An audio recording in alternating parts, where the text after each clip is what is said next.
Next gen astro TV நேயர்களுக்கு astro KS ஐயங்காரின் பணிவான நமஸ்காரங்கள்.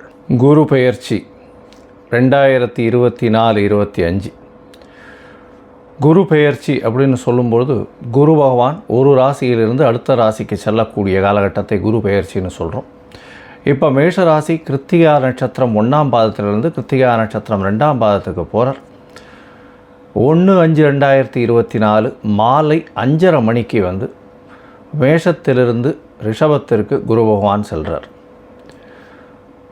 11/5/2025 வரலும் குரு பகவான் ரிஷபத்தில் இருக்க போகிறார். இந்த ஒரு வருஷம் ரிஷபத்தில் இருக்கக்கூடிய காலகட்டத்தில், அதாவது சித்திரை மாதம், குரோதி வருஷம் சித்திரை மாதம் 18ஆம் தேதியிலிருந்து விஸ்வாசு வருஷம் சித்திரை மாதம் 28ஆம் தேதி வரலும், அதாவது சித்திரை மாதத்தில் வந்து 18ஆம் தேதி குரோதி வருஷத்தில், அதாவது 1/5/2024 11/5/2025 வரையிலும் குரு பகவான் ரிஷபராசியில் இருக்கக்கூடிய பலன்களை இப்போ பார்க்க போகிறோம்.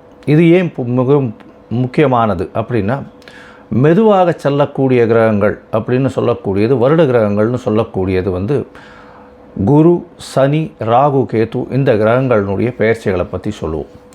இவர்கள்லாம் வந்து வருடத்திற்கு ஒரு முறை, குரு பகவான் ஒரு வருஷத்துக்கு ஒரு தரம் ஒரு ராசியிலிருந்து அடுத்த ராசிக்கு போகிறார். ஒரு நட்சத்திர பாதத்தை கடக்கிறதுக்கு 40 நாள் ஆகும். ஒரு டிகிரியை கடக்கிறதுக்கு 12 நாள் ஆகும் அவருக்கு. சனி பகவான் 2.5 வருஷமாகும். ராகு கேது 1.5 வருஷம் ஒரு ராசியிலிருந்து அடுத்த ராசி போகும்பொழுது. இதனால தான் அவர்களோட பெரிய மாற்றத்தை ஏற்படுத்தக்கூடிய, தாக்கத்தை ஏற்படுத்தக்கூடிய வல்லமை அவர்களுக்கு உண்டு.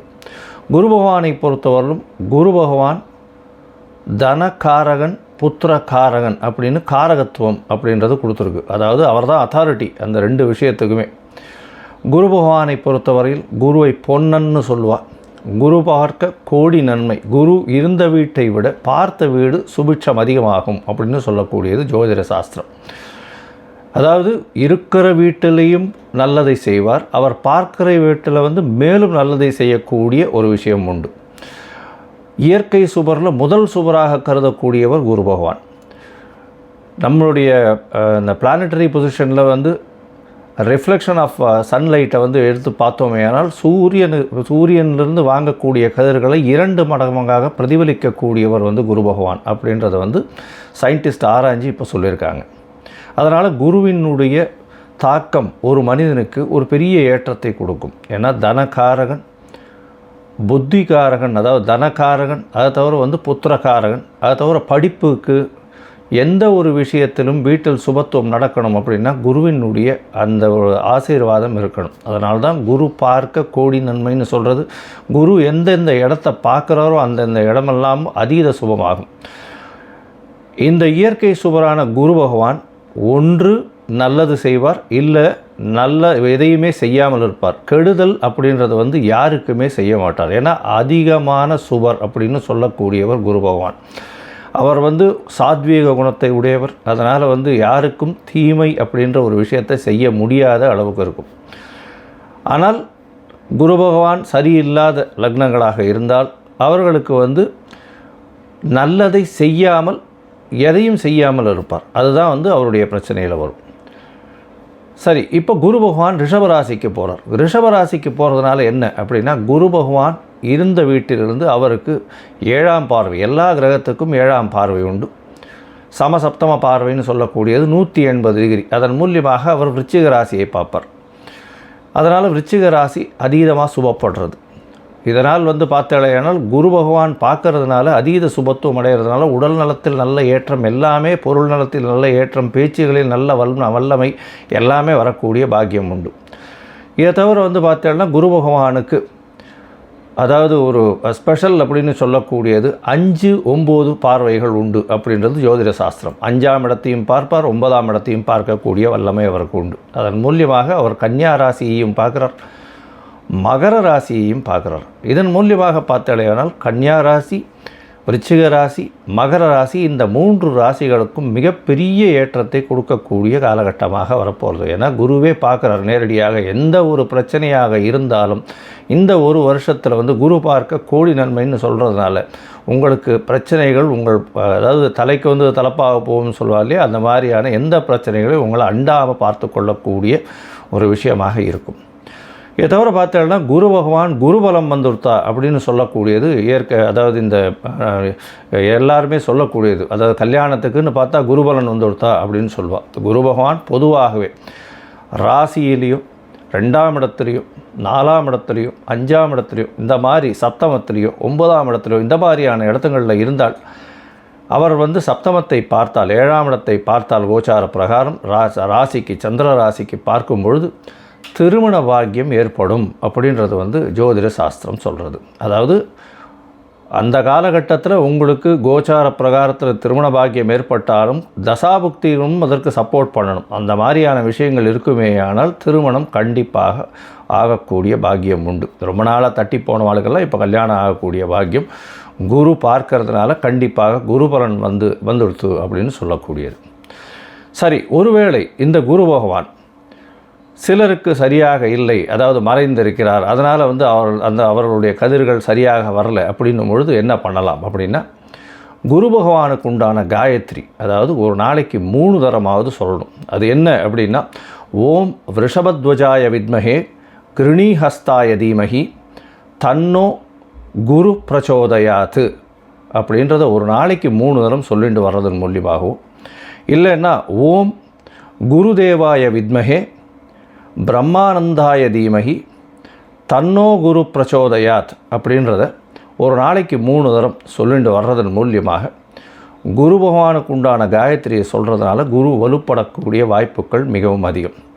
இதை தவிர வந்து தட்சிணாமூர்த்தியை வழிபடுறதும், வியாழக்கிழமை ஆஞ்சநேயருக்கோ இல்லைன்னா விநாயகருக்கோ போய் சுற்றிட்டு ஒரு 9 தரம் பிரதட்சணம் பண்ணிட்டு வர்றதும், தட்சிணாமூர்த்திக்கு மஞ்சள் நிற ஆடை அதாவது வஸ்திர தானம் கொடுக்கறதும், அதை தவிர படிக்கக்கூடிய குழந்தைகளுக்கு உங்களால் முடிஞ்ச ஹெல்ப் பண்ணுறது, அதாவது அவர்களுக்கு பொருள் உதவியோ பண உதவியோ எது பண்ண முடியுமோ அவர்களுக்கு உண்டான படிப்புக்கு உண்டான விஷயங்கள் வாங்கி கொடுக்கறதன் மூலியமாக, அதாவது அருகில் இருக்கக்கூடிய பாடசாலை இல்லைன்னா ஏழை மாணவர்கள் படிக்கிறதுக்கு உங்களால் முடிஞ்ச விஷயத்தை செய்யக்கூடியது. இதை தவிர ஆலங்குளம் போயிட்டு வர்றது, குரு பகவானுடைய க்ஷேத்திரம்னு சொல்லக்கூடியது ஆலங்குளம் போயிட்டு வர்றதும், உங்களை நீங்கள் சார்ந்த மடாதிபதிகளை போய் சேவிச்சுட்டு வர்றதும் அது வந்து ஒரு பெரிய ஏற்றத்தை கொடுக்கும். இதை தவிர பார்த்தாலேயானால் மூக்கு கடலை சுண்டல் வந்து வியாழக்கிழமை அருகில் இருக்கக்கூடிய விநாயகர் கோவிலில் விநியோகம் பண்ணுறதன் மூலியமாகவும், உங்களால் முடிஞ்ச, அதாவது உங்களால் எந்த அளவுக்கு முடியுமோ அந்த அளவுக்கு வந்து அருகில் இருக்கக்கூடிய இதில் வந்து நெய் உங்களால் முடிஞ்சது கொடுக்கக்கூடியதாக இருந்ததுனால் அபிஷேகத்துக்கு இந்த குரு பகவானின் தாக்கத்திலிருந்து எந்த ஒரு பிரச்சனையாக இருந்தாலும் மிகவும் சுலபமாக செல்லக்கூடிய வாய்ப்புகள் நிச்சயமாக உண்டு. சரி, இப்போ மேஷம் முதல் மீனம் வரை குரு பகவான் ஒரு ராசியாக என்னென்ன பலன்களை தருவார் அப்படின்றது நம்ம இப்போ பார்க்கலாம். தனுசு, மூலம், பூராடம், உத்திராடம் இந்த 3 நட்சத்திரம் 9 பாதங்களை கொண்ட ராசி. ராசியின் அதிபதி அப்படின்னு சொல்லக்கூடியவர் குரு பகவான். இப்போ இந்த குரு பெயர்ச்சி நடக்கிறது கோச்சார பிரகாரம் பார்த்தடையானால் ராசிக்கு 6ஆம் இடத்துல வந்து குரு பகவான் போகிறார். ராசியாதன் 4ஆம் அதிபதி 6ஆம் இடத்துல போய் உட்கார்றார். இதன் மூலியமாக என்ன அப்படின்னா, புதிய கடன் வாங்கக்கூடிய வாய்ப்புகள் உண்டு. 6ஆம் இடத்துல இருக்காரு சார் அப்படின்னா, அதனால் வந்து குரு பலமிழந்து போயிடுறாரு, மறைஞ்சு இருக்காரு அப்படின்னா கவலைப்பட தேவையில்லை. உங்களுடைய ராசிக்கு பார்த்தோன்னா 10ஆம் இடம், 12ஆம் இடம், அதை தவிர உங்களுடைய ராசியின் 2ஆம் இடம் 3 இடங்களையும் வந்து குரு பகவான் பார்க்குறார். பெரிய விசேஷத்தை கொடுக்க போகிறார். 4ஆம் அதிபதி 6ஆம் இடத்துல இருக்கிறதுனால தாயின் உடல்நிலையில் சிறு பிரச்சனைகள் இருக்கக்கூடும். புதிய வீடு மனை வாங்கக்கூடிய பாக்கியம் நிச்சயமாக உண்டு. புதிய கடன் வாங்கக்கூடிய வாய்ப்புகள் நிச்சயமாக இருக்கும். புதிய வேலை கிடைக்கக்கூடிய பாக்கியம் உண்டு. உங்களுடைய ராசிக்கு 10ஆம் இடத்தை வந்து குரு பகவான் பார்க்குறார். 10ஆம் இடம் அப்படின்னு சொல்லக்கூடிய சொந்த தொழில் செய்யக்கூடிய ஸ்தானம். புதிய வேலை, புதிய தொழில் அமையக்கூடிய பாக்கியம் உண்டு. தொழிலின் மூலியமாக அதிகமான லாபம் கிடைக்கக்கூடிய பாக்கியம் நிச்சயமாக இருக்கும். வெளிநாட்டிலிருந்து முதலீடுகள் வரக்கூடிய வாய்ப்பு உண்டு. வெளியூர், வெளிமாநிலம், வெளிநாடு போகக்கூடிய பாக்கியம் நிச்சயமாக இருக்கக்கூடும். வெளிநாட்டின் மூலியமாக வரக்கூடிய அதாவது ஃபண்ட்ஸ் எல்லாம் உங்களுக்கு இன்வெஸ்ட்மெண்ட் ஃபண்ட்ஸ் வரக்கூடிய பாக்கியங்கள் நிச்சயமாக இருக்கும். உங்களுடைய ராசிக்கு பார்த்தீங்கன்னா 12ஆம் இடம் சுபத்துவம் அடைகிறதுனால கணவன் மனைவிக்குள்ள அந்யோன்யம் ஒரு நல்லபடியாக இருக்கக்கூடிய காலகட்டமாக இருக்கும். தொழில் மூலியமாக வெளிநாடு போகக்கூடிய பாக்கியம் நிச்சயமாக இருக்கும். உங்களுடைய சொந்த ஊர் கோயிலுக்கு போயிட்டு குலதெய்வத்தை வழிபட்டுட்டு வரக்கூடிய பாக்கியம் நிச்சயமாக உண்டு. க்ஷேத்ராடனம் போகக்கூடிய பாக்கியம் நிச்சயமாக இருக்கும். தொழிலில் மிகப்பெரிய ஏற்றம் கிடைக்கக்கூடிய காலகட்டமாக இருக்கும். உங்களுடைய 2ஆம் இடம்னு சொல்லக்கூடிய குடும்பம், வாக்கு, தனஸ்தானத்தை குரு பகவானை பார்க்கறது பெரிய விசேஷம். இதன் மூலியமாக குடும்பத்தில் நல்ல ஒரு ஒற்றுமை, அந்யோன்யம், பேச்சு நல்லபடியாக இருக்கக்கூடிய காலகட்டம். பணவரவிற்கு பஞ்சம் இருக்காது. எதை தொட்டாலும் பணம் நல்லபடியாக வரக்கூடிய வாய்ப்புகள் நிச்சயமாக இருக்கும். உங்களுடைய பேச்சில் நல்ல ஒரு இனிமை, நல்ல ஒரு இனிமை இருக்கக்கூடிய காலகட்டமாக இந்த குரு பெயர்ச்சி அமையிறது. 1/5/2024 11/5/2025 வரலும் உண்டான நாட்களில் குரு பகவான் உங்களுடைய ராசிக்கு 6ஆம் இடத்துல இருக்கிறார். 6ஆம் இடம்னு சொல்லக்கூடியது ரோக சத்ருஸ்தானம்னு சொல்லக்கூடியது. அதனால் இவ்வளவு நாளாக உங்களுக்கு ஏதாவது பிரச்சனைகள் இருந்ததுன்னா, ஏன்னா இப்போ தான் உங்களுக்கு 7 சனி இதெல்லாம் முடிஞ்சிருக்கு. போன டிசம்பர்லேருந்து தான் முடிஞ்சிருக்கு. இதன் மூலியமாக சிறு சிறு பிரச்சனைகள், கோர்ட்டு வழக்கு, வம்பு இதெல்லாம் இருந்துகிட்ருக்கும்.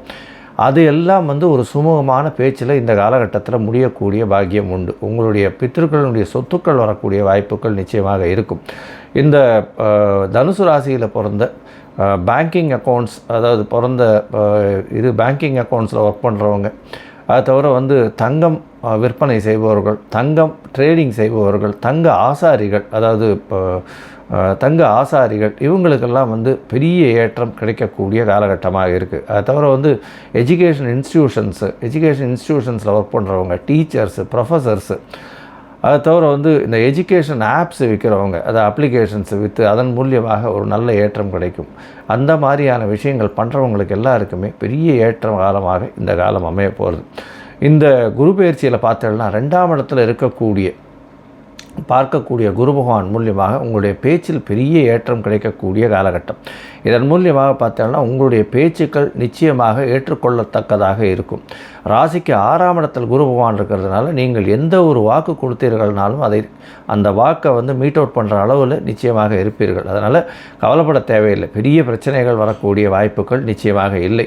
ஏன்னா வருஷ கிரகங்கள்னு சொல்லக்கூடிய இந்த சனி பகவானும் ராகு பகவானும் இந்த குரு பெயர்ச்சியின் பொழுது ராகு பகவான் கடைசியில் 4ஆம் மாதத்தில், அதாவது 22/4/2025 என்னமோ மாறுறார். 4ஆம் மாதம் ஏப்ரல் மாதம் மாறுறார்.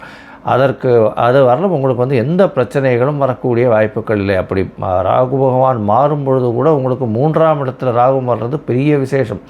நல்ல ஒரு ஏற்றத்தை கொடுக்கக்கூடிய காலகட்டம். அதை தவிர பார்த்தீங்கன்னா ராகு பகவான் 3ஆம் இடத்துல ஆட்சி பெற்ற சனியோடு இருக்கிறார். குரு பகவான் 2ஆம் இடத்தை பார்க்கப்படுறார். பெரிய ஏற்றம் கிடைக்கக்கூடிய காலகட்டமாக இந்த காலகட்டம் அமைய போகிறது. இந்த காலகட்டத்தில் பார்த்தீங்கன்னா உங்களுக்கு புதிய கடன் அமையும். உடல் நலத்தில் நல்ல ஏற்றம் இருக்கக்கூடும். தாயின் உடல்நலில் சற்று செட்பேக் இருக்கக்கூடிய காலகட்டமாக இருக்கும். தவிர பார்த்தலையானால் பணவரவிற்கு பஞ்சம் இருக்காது. அவருடைய காரகத்துவம்னு சொல்லக்கூடிய பணவரவிற்கு பஞ்சம் இருக்காது. அதனால் புதிய தொழில் அமையும்.